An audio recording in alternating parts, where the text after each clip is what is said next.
Tuelekee kaunti nambari 7 ambapo madereva wa magari huko Garissa wameonywa dhidi ya kuendesha magari kwa kasi wanapokaribia kwenye taasisi za elimu ili kuepusha ajali. Kamanda wa polisi mjini humo Samuel Boiti amesema visa vya madereva vya kusababisha ajali karibu na shule vimezidi na wengi wao hutoroka ili kukwepa mkono wa sheria.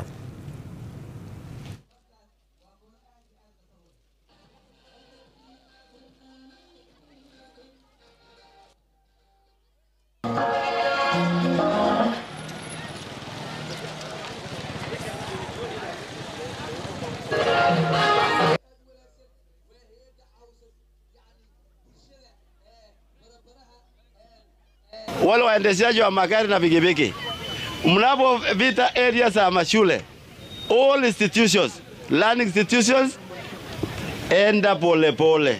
Ujue kuna mwanafunzi aidha mdogo ama mkubwa anataka kucross. Na unajua vile watoto wanaweza kuwa nakimbia wakina raha, wakiwa na raha. Unakuta unakonga. Tafadhali na waomba waendeshaji wote, tukifika mahali institution liko, to slow down. Angalia. Nyinyi kama wanafunzi, I'm aware, mnakuja kwa group ya pedestrians sana na passengers. Tujifunze, ukiona driver anatumia barabara ama anaendesha gari kwa speed ambaye inajalisha, mnaongea. Kuna ile tunasema kuongea usikike.